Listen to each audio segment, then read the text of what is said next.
नमस्कार दोस्तों, आज हम पहुँचे यहाँ शंभू बॉर्डर पर। यहाँ किसान 115 दिन से धरने पर बैठे हुए हैं। सरकार 115 दिन से धरने बैठे हुए हैं। यहाँ काफ़ी किसान बैठे हुए हैं, उनसे बात करते हैं। सरकार उनकी मांगे क्यों नहीं मान रही और क्या मांगे हैं। नमस्कार जी। नमस्कार जी। कैसे हो जी? ठीक हैं। कितने दिनों के यहाँ धरने बैठे जी? आज 110वां दिन है और ये धरना कितना लंबा चलेगा वो सरकार के हाथ में है। हम तो बैठ गए हैं, जब सरकार मांगे मानेगी उसके बाद ही जाएंगे। क्या मांगे हैं जी सरकार की? एक तो MSP की गारंटी का कानून लेना, दूसरा जो लखीमपुरी खीरी के किसान शहीद हुए थे उनको इंसाफ दिलाना, और जो लखीमपुर किसान शहीद बोले थे उनको बीजेपी सरकार ने उनके लड़के को टिकट भी दी है। हाँ, बीजेपी की तो पॉलिसी ही है ना। जो कातलों को, लुटेरों को, देखो हरियाणा में जो पहलवान लड़कियां थी उनके ऊपर अत्याचार हुआ, जो असम में हुआ, वो सभी को वो ऐसे ही प्रमोट करती है, गुंडे बदमाशों को। और पार्लियामेंट में 233 मेंबर वो थे जिन पर संगीन अपराध हैं। इससे देश की बदकिस्मती क्या होगी। और जैसे अभी इलेक्शन था, बीजेपी का नारा 400 पार है। मीडिया भी दिखा रही है कि 400 पार आएंगी। पंजाब में भी 3-4 सीटों पर दिखा रहे हैं बीजेपी का। क्या कारण है कि बीजेपी को लोग पसंद करते हैं और किसान की बात नहीं मान रहे? बीजेपी इनको जो इलेक्शन का पोलराइजेशन, जो ध्रुवीकरण है, वो जैसे कि हिंदू को मुसलमान से लड़ाओ, हिंदू को सिख से लड़ाओ, ये फार्मूला इनको फिट आ गया है। और अगर आप देखोगे महंगाई कहाँ पहुँची है, बेरोजगारी कहाँ पहुँची है, जो भारतीय रेल था उस पर अडानी रेल आ गया है। इससे देश में गिरावट और क्या आएगी। और जब तक देश का नागरिक इस मेथड को नहीं समझेगा बीजेपी को, यहाँ पंजाब में भी अकाली दल को पंथ को खतरा है।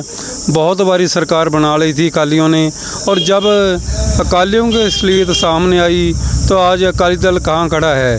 जब हमारे हिंदू भाइयों को जो बीजेपी के पीछे लगे हुए हैं, सारे तो नहीं हैं, जब उनको बीजेपी की असलियत सामने आएगी तो बीजेपी का हशर भी अकाली दल जैसा हो जाएगा और तब तक देश का बहुत बड़ा नुकसान हो चुका होगा। ये जैसे इलेक्शन से पहले बीजेपी सरकार ने मांगे नहीं मानी, यदि सरकार आ जाती है तब भी न मानने वाली, इससे क्या होगा आंदोलन? जो लोग संघर्ष करते हैं वो ये नहीं देखते कि कुर्सी पर कौन बैठा है। हमारा जो प्रश्न है, जो PM की कुर्सी है उसको है, उस पर कौन व्यक्ति बैठा है ये हमारा सोचना नहीं है। हम तो उसको सवाल करेंगे। हाँ, अगर PM को लगता है कि किसानों के सवालों का सामना नहीं कर सकता तो वो कुर्सी छोड़ के एक तरफ हो जाए, जो दूसरा उस कुर्सी पर आएगा हम उसको सवाल करेंगे। क्योंकि जो हमारे PM हैं 10 साल में एक भी प्रेस कॉन्फ्रेंस नहीं कर सके और मीडिया से भागते हैं, और उनको वैक्स मुक्त भारत चाहिए। तो ऐसे PM को हम क्या 56 इंच की छाती वाला जो है वो हमारी तो समझते बाहर है कि जो सवालों से भाग गया वो काहे का PM है। फिर आपकी मांगे क्या आगे? यदि सरकार नहीं मानती तो आंदोलन जारी रहेगा? कब तक जारी रहेगा ये? बिल्कुल, हम तो पहले भी जो अनियमित टाइम होता है जिसकी कोई लिमिट नहीं होती, उसके लिए ही दिल्ली बैठे थे, सिंघू बॉर्डर, टिकी बॉर्डर, गाज़ीपुर बैठे थे। अब भी हम टाइम की कोई लिमिट नहीं है। जब सरकार मांगे मानेगी, अगर नहीं मानेगी तो यहाँ बैठे हैं, संघर्ष जारी रहेगा। क्योंकि ये आंदोलन पहले तो हमारी फसलों, नस्लों और पेट का है। इसके सरकार इसको खालिस्तानी बनाना चाहती है और हमारे को आंदोलन जीवी कहा, परजीवी कहा। पर ये जो किसानों का आंदोलन है ये देश को बचाने का आंदोलन है। आज कोई भी सियासी पार्टी विपक्ष का रोल अदा नहीं कर रही। आज विरोधी धीर है जो उसका रोल किसान ही अदा कर रहे हैं। किसान सड़कों पर है और फिर संसद को भी चैन से चलने नहीं दिया जाएगा। ठीक है। एक किसान और हमारे साथ। नमस्कार जी। नमस्कार जी। ये जो पहले जो 13 महीने का आंदोलन चला था उसमें हरियाणा का भी काफ़ी योगदान था। अब की बार हरियाणा का गुट सक्रिय नहीं है, क्या कारण है ये? बात ये है कि हरियाणा में उन्होंने सख्ती इतनी कर दी। अगर पंजाब टप चलते तो सारे आ जाते वहाँ, ऐसी कोई बात नहीं थी। और हमारी मांगे भी कोई नई मांग तो है वो नहीं कोई, जो पहले मांगी हुई मांगे थी। उन्होंने कहा था कि हम कमेटी बना देंगे, ये कर देंगे, जो वो कर देंगे, वही मांगे लेके चले थे। उससे बाद उन्हें हरियाणा वाले भाइयों को इतना सख्त कर दिया, हम तुम्हारा पासपोर्ट जब्त कर देंगे, हम तुम्हारा ये कर देंगे। कटने इतने डरा दे आ रहे हैं, मतलब वो बेचारे इधर आ रहे हैं। अगर हम वहाँ जाते तो ज़्यादा आते, उसका फ़र्क पड़ा है बिल्कुल। अगर जाते हम हरियाणा में होते तो हरियाणा में ज़्यादा आते, थोड़े कम आए। फिर आगे क्या प्लान है? आगे प्लान देखिए, हमारा जो गुट है ना, हम नॉन पॉलिटिकल हैं। हमारा किसी सियासी पार्टी से कोई संबंध नहीं है। हमारा प्रेशर ग्रुप है स्वयं किसानों की मांगों के लिए। कितना लंबा चले, हम तो 4 साल का टारगेट लेके चले हुए हैं। अगर 5 भी लग जाएंगे तो भी कोई बात नहीं, शांत में ही बैठे हैं, किसी को कुछ बोला नहीं। आपने देखा होगा किसी एक पत्थर भी मारा हो या किसी एक टुकड़ा हो। ये आंदोलन ऐसा है, गांधी बांधी आंदोलन है, ला लो आप इसको।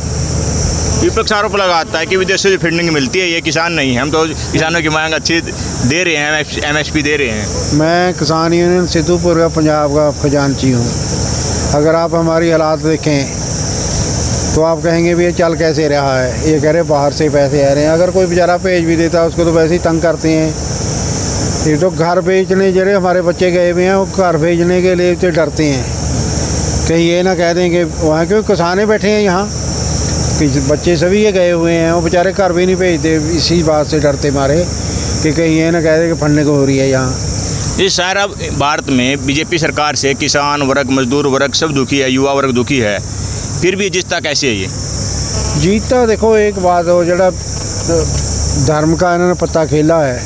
ये हमारे कालियों ने स्टार्ट किया था, 70 साल उन्होंने आनंद लिए, वही थ्योरी इन्होंने उठा ली। वो इस करके बहुत देश को इसका घाटा पड़ेगा, क्योंकि चलो परमात्मा शुक्र है कि इन्होंने जो बात यहाँ भी फैलाई थी, हमके तो ये था कि शायद इलेक्शन से पहले ही ना दंगे हो जाएं। जो मणिपुर होया आपने देखा, ये सब कुछ है होते हैं। शुक्र है कि लोग सियाने हैं, नहीं लड़े हैं। हमारा कोई मकसद नहीं है कोई कौन जीतता है कौन हारता है, इस बात पे तो हम बिल्कुल पहले भी नहीं थे, अब भी नहीं डरते भी कौन आ रहा है वहाँ। हम तो अपनी मांगों के लिए बैठे हैं। यदि सरकार नहीं मांगती फिर यहाँ बैठने क्या फ़ायदा है, दिल्ली जाने नहीं दे रही। ये तो अब नई सरकार बनेगी, देखते हैं क्या होता है। ये बीजेपी दिखा रही हम 400 पार आएंगे, क्या कह सकते हैं अब, ये तो 4 तारीख को पता लगेगा। अच्छा, इससे पहले तो कुछ कह नहीं सकते। नहीं, सही है जी। नमस्कार जी। नमस्कार जी। युवा वर्ग में काफ़ी रोष है, रोज़गार नहीं दे रही। जैसे आर्मी है 4 साल ही कर दी, किसानों के बच्चे मिलिट्री में लगते थे, सेंट्रल गवर्नमेंट रोज़गार नहीं दे रही, फिर भी वोट क्यों डाल रहा है बीजेपी सरकार को? आपको पता ही है कि बीजेपी सरकार ने पोलराइजेशन किया हुआ है, धर्म के नाम पे वोट की राजनीति करते हैं। इन्होंने राम मंदिर के नाम पे वोट मांगे, वो भी धर्म के नाम पर हैं। देश की आर्थिक हालात इतनी माड़ी होने के बावजूद भी आपकी बात सही है कि बीजेपी को वोट क्यों पड़ रहे हैं। इसके लिए जो भारत का युवा है इतना पढ़ा लिखा नहीं है जितना आप समझ रहे हैं, अभी इतना काबिल नहीं हुआ है अभी वो, उसको धर्म में उलझा लिया जाता है। और जो हमारे पुराने साथी हैं वो तो पहले से ही धर्म में उलझे हुए हैं। इसके लिए लोगों की अभी सोच जो है उतनी ऊंची नहीं हुई कि आर्थिक आधार पर, देश के मुद्दों के आधार पर वोट डाला जाए। ये तो अभी पहले पंजाब में अकाली दल ने धर्म का पत्ता खेला है, अब सेंटर में मोदी धर्म का पत्ता खेल रहा है। लोग कुछ समय बाद जब सावधान होंगे तो देश बर्बाद हो चुका होगा, उस समय सावधान होने का फ़ायदा भी क्या होगा। इसके लिए हम तो लोगों को समझा रहे हैं भी क्या क्या नीतियाँ चाहिए, क्या किसान मांग रहा है, क्या हमारे युवा को चाहिए। हमारे युवा को चाहिए नौकरी, जो इन्होंने अग्निवीर में बदल दी। 4 साल नौकरी करके अगर रिटायरमेंट पे आ जाएगा युवा, वो कैसे ज़िंदगी व्यतीत करेगा। अगर कहीं और सरकारी अदारे में नौकरी, पंजाब स्टेट पावर कॉरपोरेशन है हमारे यहाँ जो बिजली चल रही है, इसमें उंगलियों में मुलाजिम गिने जा सकते हैं। कोई 10 साल में नहीं भर्ती नहीं हुई, अफसर तो रख रहे हैं, नीचे काम करने वाला कोई रखते नहीं। इसीलिए ये जो भी बढ़िया इनके बंदे हैं, जो लीडर हैं, वो अपने बंदों को ऊपर रखवा लेते हैं। आम लोगों की कोई सुनवाई नहीं है। आम लोग बेरोजगार के बेरोजगार हैं और बहुत मुश्किल ज़िंदगी व्यतीत कर रहे हैं। बीजेपी की सोच अभी परवान चढ़ रही है कि बेरोजगारी और महंगाई पर से वो मुद्दे को परे हटा के फिर भी वोट बटोर रही है। अब देखना इस बार ये है, प्रचार काफ़ी किया है, हमने भी किया है। जो हमारे विपक्षी दल हैं वो शायद वो भी इतने काबिल नहीं है, वो पूरा जोर नहीं लगा सके। हमने अपनी तरफ से पूरा जोर लगाया कि जो वोट पड़े, किसी को भी पड़े, मुद्दों के आधार पर चाहिए। उसमें मुद्दा रोजगार, बेरोजगारी, आर्थिक हालत देश की, फसलों की हालत, सब कुछ होना चाहिए। जैसे कि अब देख रहे हैं मोदी सरकार बहुत बड़ी डींगे मारती थी, हिंदुस्तान के पास खाने के लिए खुद के लिए अनाज नहीं है। इतनी माड़ी हालत हो गई है हिंदुस्तान की, अब रूस से अनाज खरीदने की तैयारी की जा रही है। तां जो भारत के किसान ने अनाज पैदा किया है उसको बर्बाद कर दिया जाए, बाहर से सस्ता अनाज मंगा के लोगों की आर्थिक हालत मंदी कर दी जाए और वो उसके खिलाफ मत बोल सकें। ऐसे ही इन्होंने सरसों में किया है। सरसों में पाम ऑयल पर जो 40% टैक्स लगाते थे उसको हटाकर सरसों की कीमत MSP से 1500 नीचे ला दी थी।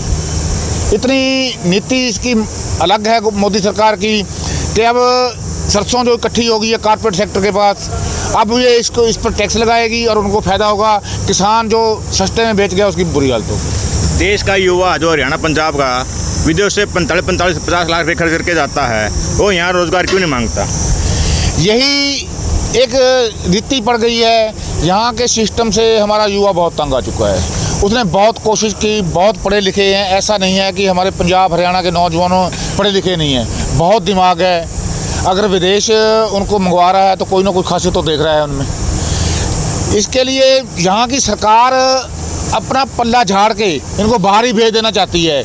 भी यहाँ रहेंगे, रोजगार मांगेंगे, स्ट्रगल करेंगे, हमारे पर इल्ज़ाम लगाएंगे। इसके लिए इनको ये रास्ते साफ कर दिए, आईलेट्स वगैरह के बड़े बड़े सेंटर खोल दिए, बड़े बड़े एजेंट बैठा दिए जो सरकार के ही हैं।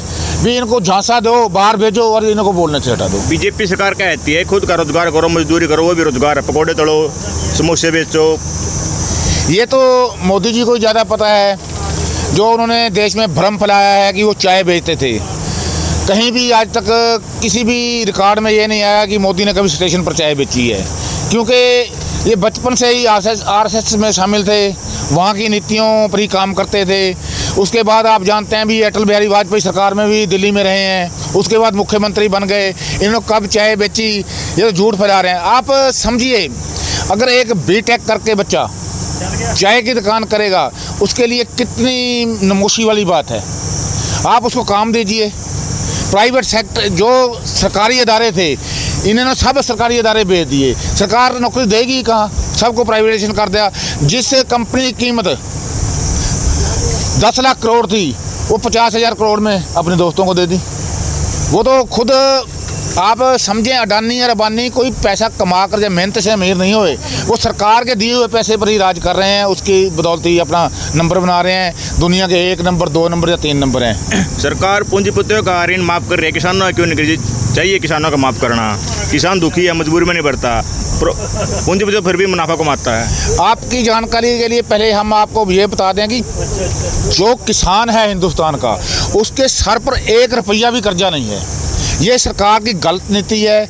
अगर हमें स्वामीनाथन की रिपोर्ट, जब से स्वामीनाथन जी ने बनाई थी, जब से वो स्वामीनाथन की रिपोर्ट पर हमें रेट मिल जाता फसल का, जीरी का, चावल का, तो हिसाब करके देख लो, अभी भी हमारा कम से कम सरकार के पास 40 लाख करोड़ रुपया बकाया पड़ा है, जबकि हमारे पर ऋण है 6-7 लाख करोड़ का। वो कर्जा नहीं मांग रहे, हम तो इंसाफ मांग रहे हैं भी हमारा दिया है जो पैसा आपके पास पड़ा है वो हमें दें। रही कॉर्पोरेट सेक्टर की बात, उनका ऋण 16 लाख करोड़ रुपया माफ़ कर दिया उन्होंने। उनकी बताओ क्या प्राप्ति है, क्या देश के लिए उन्होंने। किसान तो अनाज उगाता है, खुद भूखा रहता है, अपनी जनता का पेट पालता है, फिर भी 16 लाख करोड़ उनका माफ़ कर दिया। हमारा 6 लाख करोड़ रुपये का कोई इनको वो नहीं है भी माफ़ कर दें, जो कि हमारे सर बनता नहीं है। सरकार की गलत नीतियों के चढ़ा है। यदि सरकार बीजेपी की आती है तो फिर क्या रहेगा? सरकार बीजेपी की आती है तो देश की बदकिस्मती होगी। फिर ये आंदोलन बंद हो जाएगा, चलेगा? नहीं, आंदोलन तो ये जारी रहेगा। आंदोलन तो ये अगर हमें 5 साल और भी लड़ना पड़ा मोदी के खिलाफ या बीजेपी सरकार के खिलाफ, हम तैयारी करके बैठे हैं। हम अपनी जायज़ मांगे मानी हुई हैं, उनको लागू कराने के लिए बैठे हैं। जैसे इलेक्शन से पहले सरकार ने मांग नहीं मानी, इलेक्शन के बाद मान लेगी सरकार, लगता आपको? देखो, ये तो अब आंदोलन और सरकार बनने पर है कितने कैसे उनका बिहेव रहता है हमारे साथ। हम तो कोशिश करेंगे, स्थिर रहेंगे, अपनी मांगे मनवाए बिना पीछे नहीं हटेंगे। इसके लिए जो भी कुर्बानी देनी पड़े, जितना भी टाइम सड़कों पे गुजारना पड़े, जैसे भी हमें आगे किसान लीडर जहाँ हमारे हरियाणा और पंजाब के किसान हमारा साथ देंगे, वैसे वैसे हम आगे बढ़ेंगे। अगली आंदोलन की रणनीति कब बनाई जाएगी? अगले आंदोलन की रणनीति 4 तारीख के बाद तैयार बर तैयार रहेगी। जैसे भी हमें रिजल्ट आते हैं, जो भी उसमें से निकल के आएगा, उसके हिसाब से आप अगली रणनीति तय करेंगे। धन्यवाद। हमारा और भी किसान साथी हैं, उनसे पूछते हैं कहाँ से आए हैं। नमस्कार जी। नमस्कार जी। कहाँ से आए जो? हमारा गांव है जी जंडावाला, बठिंडा डिस्ट्रिक्ट के पास, पंजाब में। अच्छा, कितने दिन से बैठे हो यहाँ पर? हम तो यहाँ पे जब का मोर्चा शुरू हुआ है 13 तारीख का, 3-3.5 महीने हो गए जी, उदों तो बैठे हैं यहाँ। क्या प्रमुख मांगे हैं आपकी?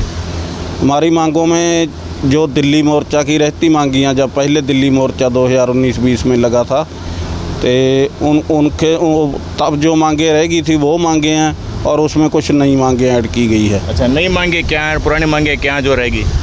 नई मांगों में तो एक तो ये है कि जो हमारा MSP है, जो पहले भी मांग थी, अब भी है कि जो MSP पे गारंटी कानून बनाया जाए जो 23 फसलों पे है।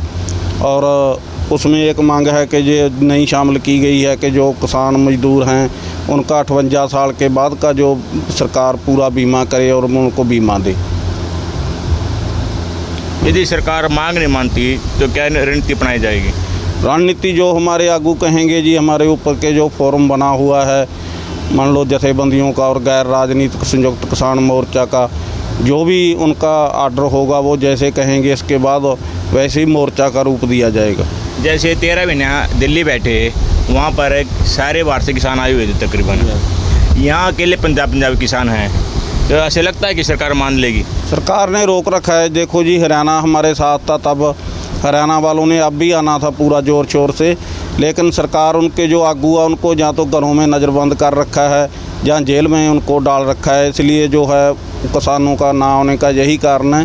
फिर भी अभी कुछ गर्मी है, इसके बाद जो होगा जहां बहुत बड़ा इकट्ठ होने वाला है, और हमारा जो आंदोलन है जो सरकार के लिए हम विपदा में डाल देंगे। नमस्कार जी। नमस्कार। कहाँ से हो आप? ਇਹ ਜੀ ਜਿਹੜਾ ਸਿਸਟਮ ਹੈ, ਇਹ ਇੱਕ ਦੁਨੀਆ ਜਿਹੜੀ ਪੈਸੇ ਦੇ ਵਿੱਚ ਇਹ ਸਾਰਾ ਪੂੰਜੀਵਾਦ ਦਾ ਜਿਹੜਾ ਸਿਸਟਮ ਉਹ ਇਹਨੂੰ ਘੇਰ ਕੇ ਚਲਾ ਰਿਹਾ, ਲੋਕਾਂ ਉੱਤੇ ਮੜ ਰਿਹਾ। ਤੇ ਵੀ ਜਿਹੜਾ ਹੁਣ ਲੋਕਾਂ ਨੂੰ ਵਾਜਬ ਰੇਟ ਮਿਲ ਜਾਣ ਤੇ ਕਿਉਂ ਨਹੀਂ ਦੇ ਰਹੇ?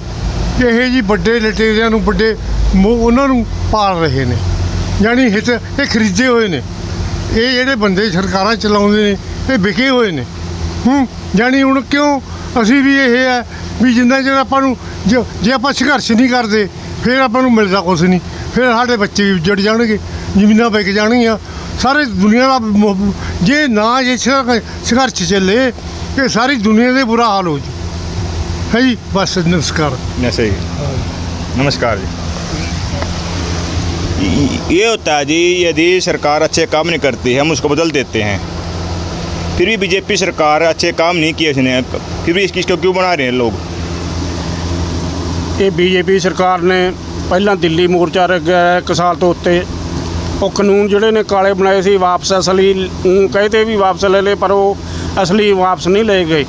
ਤੇ ਨਾ ਹੀ ਜਿਹੜੇ ਉਹ ਉੱਤੇ MCC ਦੇਣੀ ਆ ਉਹ ਦਿੱਤੀ ਗਈ, ਉਹ ਮੰਗਾਂ ਵਿੱਚ ਹੀ ਹੈ। ਉਹ ਮੰਗਾਂ ਨੂੰ ਮਨਾਉਣ ਵਾਸਤੇ ਇਹ ਦੁਬਾਰੇ ਇੱਥੇ ਧਰਨਾ ਲੱਗ ਰਿਹਾ ਹੈ। ठीक है, गाँव नहीं जान देता, गाँव फोर्स बैठी है। सरकार ने इलेक्शन से पहले ये आपकी मांगे नहीं मानी, यदि सरकार दोबारा बीजेपी आती है तो लगता आपकी बात मान लेगी? देखो जी, हुण जो पहला नहीं मांग मंगी उही जे फिर सरकार आउंदी है बीजेपी तो मुश्किल है मननियां। जे नहीं मनती है तो जिहड़ा संघर्ष है तेज होएगा। यदि मांग नहीं मानती आंदोलन बंद हो जाएगा, चलता रहेगा? अंदोलन बंद नहीं हुंदा, अंदोलन तो चलता ही रहूगा। इदों वड्डा अंदोलन बन सकता है, बंद नहीं हुंदा। पर यदि सरकार अपनी बल शक्ति का प्रयोग करके आंदोलन को तोड़वाए तो? जिहड़ी सरकार है ये आपदा बल वरतदी है, बल वरती जावे फिर भी जिहड़े ये किसान है ये लाठी चार्ज भी सह रहिंदे आ, सारा कुछ करके आपदियां कुट्टां मारा सहंदे होए भी आपदा संघर्ष पिछे नहीं हटदे, तेज ही करनगे। क्या रणनीति अपनाएंगे? आगे की रणनीति कब अपनाई जाएगी? जो कुछ भी आगू कहेंगे हमारे जो पंजाब के आगू है सारे जथेबंदियां दे जिन्नियां इत्थे बैठियां जो ये रणनीति बनाउणगे जो ये हुक्म करनगे वही मन्निया जाऊगा जिवें भी रणनीति बनाउंदे आ ये। ठीक है, धन्यवाद।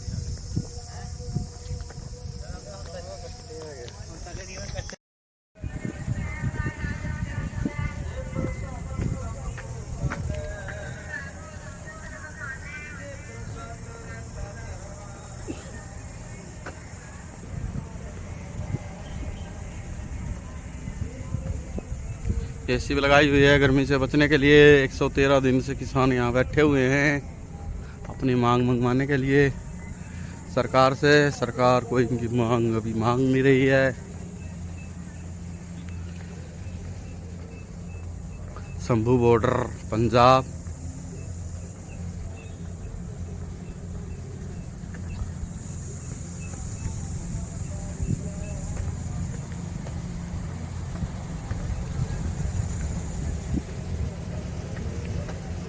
पंजाब से आए हुए किसान 113 दिन से बैठे हुए सरकार से अपनी मांगे मंगवाने के लिए।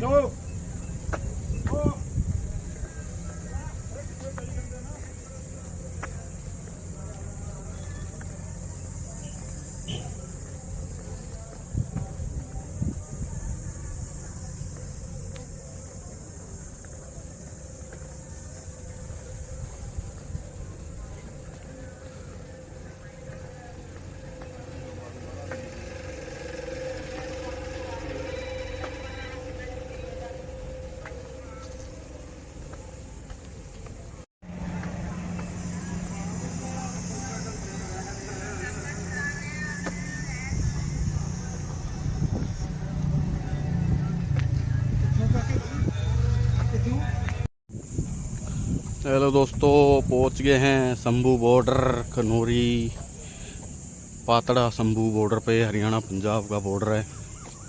113 दिन से किसान बैठे हुए हैं। बहुत सारे किसान आए हुए हैं। बहुत लंबा 2 किलोमीटर दूर से बैठे ट्रैक्टर ट्रालियाँ आई हुई हैं। काफ़ी संख्या में किसान हैं। पंजाब के किसान अपनी मांगे मंगवाने के लिए आए हुए हैं। 113 दिन से बैठे हैं। ये देखो,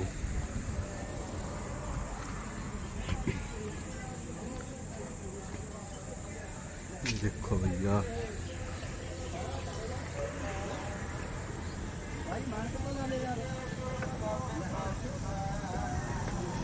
एसियाँ भी लगाई हुई हैं वही गर्मी से बचने के लिए।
देखो आप